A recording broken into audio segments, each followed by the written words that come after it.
Memasuki musim hujan, anggota Komisi 5 DPR, Syahrul Aidi, meminta BMKG dan Basarnas untuk melakukan mitigasi bencana kepada masyarakat melalui pemberian informasi terkait cuaca dan daerah rawan bencana hidrometeorologi.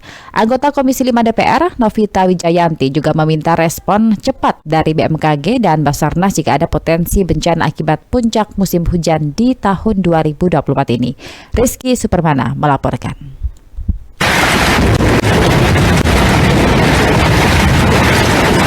Anggota Komisi 5 DPR Syahrul Aidi hari ini di Gedung DPR Jakarta menyebut memasuki musim penghujan yang rawan terjadinya bencana perlu dilakukan pencegahan dan edukasi kepada masyarakat khususnya di daerah rawan bencana. Syahrul Aidi yang merupakan politisi dari fraksi PKS ini meminta BMKG dan Basarnas untuk melakukan mitigasi bencana kepada masyarakat melalui pemberian informasi terkait cuaca dan daerah yang rawan bencana hidrometeorologi. Curah hujan sangat besar dan ini akan tentu mengakibatkan banyak bencana, baik itu bencana banjir, bencana longsor, dan ada efeknya pada terhambatnya transportasi. Kita berharap karena kita akan menghadapi pemilu, memastikan bahwasanya pemerintah harus siap dengan mitigasi. BMKG sebagai mitra kami di Komisi 5, kami selalu menyampaikan agar informasi cuaca ini disampaikan kepada seluruh pihak. Nah, dalam hal ini seluruh yang berkepentingan yang terkait dengan cuaca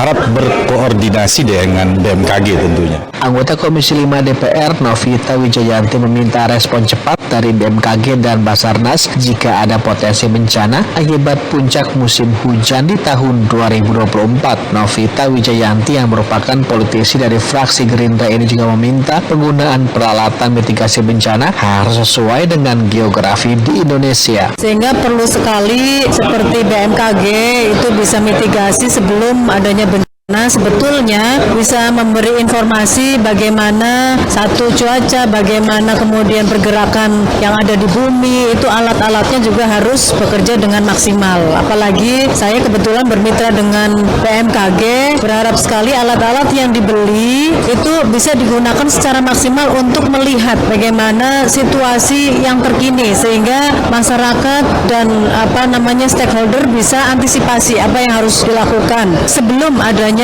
bencana. Tetapi karena beberapa titik juga sudah terjadi bencana, harapannya harus ada quick respon baik dari BMKG maupun dari Basarnas, BNPB dan lain sebagainya untuk segera bisa membantu titik-titik yang baru ada bencana atau yang dulu sudah pernah ada bencana dan sekarang terulang kembali. Anggota Komisi 5 DPR Novita Wijayanti menambahkan mitigasi bencana hidrometeorologi diantaranya banjir, longsor, banjirop, pasang air laut, hujan angin ekstrim, hingga air bah akibat debit air hujan yang deras. Dari Gedung DPR Jakarta, Rizky Supermana, Pro 3 RRI.